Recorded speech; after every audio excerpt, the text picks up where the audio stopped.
हरियाणा में सरकारी नौकरियों में आर्थिक और सामाजिक आरक्षण के तहत दिया जाने वाले आरक्षण को पंजाब एवं हरियाणा हाईकोर्ट के रद्द करने के बाद अब हरियाणा सरकार सुप्रीम कोर्ट पहुंच गई है। हरियाणा कर्मचारी चयन आयोग ने हाईकोर्ट की खंडपीठ के फैसले को सुप्रीम कोर्ट में चुनौती देते हुए इसे गलत बताया है। आयोग की अपील पर फिलहाल सुनवाई नहीं हुई है। सुप्रीम कोर्ट में दायर अपील में कहा गया है कि हाईकोर्ट की खंडपीठ ने आर्थिक सामाजिक आरक्षण को पहले सही ठहराया था। जब इस निर्णय को चुनौती दी गई तो फिर से अन्य खंडपीठ ने सुनवाई शुरू की और इसे असंवैधानिक करार दे दिया। नियमों के तहत पहली खंडपीठ के फैसले को चुनौती देने वाली अपील को बढ़ी पीठ को सुनना चाहिए था, जबकि सुनवाई खंडपीठ ने ही की। हाईकोर्ट ने कहा था, नियम राजनीतिक एजेंडे पर आधारित नहीं हो सकते। हाईकोर्ट ने सामाजिक आर्थिक आरक्षण को असंवैधानिक करार देते हुए कहा था कि नियम राजनीतिक एजेंडे पर आधारित नहीं हो सकते। इस आरक्षण के तहत ग्रुप सी और डी की भर्ती में उन आवेदकों को 5 अतिरिक्त नंबर दिए जाते थे जो आर्थिक रूप से कमजोर हैं और परिवार में कोई सरकारी नौकरी में नहीं है।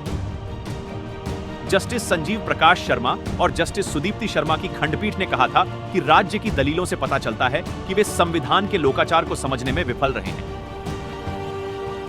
एक बार अनुच्छेद 15 और 16 के सिद्धांतों के तहत प्रावधान निर्धारित कर दिए जाते हैं तो इसे पूरे भारत में लागू कर दिया जाता है।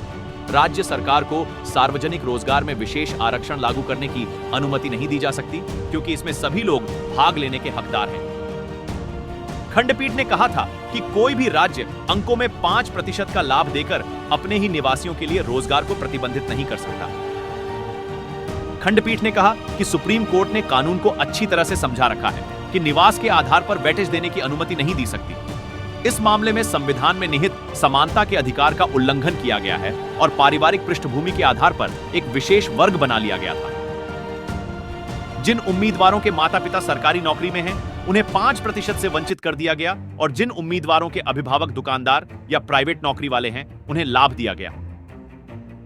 हाईकोर्ट ने 31 मई को सरकारी नौकरियों में सामाजिक आर्थिक आधार पर दिए जाने वाले आरक्षण को असंवैधानिक घोषित कर दिया था। हाईकोर्ट के इस फैसले से ग्रुप सी और डी के अलावा टीजीटी भर्ती पर असर पड़ दिखेगा। इन भर्तियों में अब 5 नंबर का फायदा नहीं मिलेगा। वहीं इन नंबरों के आधार पर जिन भर्तियों में नियुक्ति मिल चुकी है, उन पर भी दोबारा परीक्षा हो सकती है।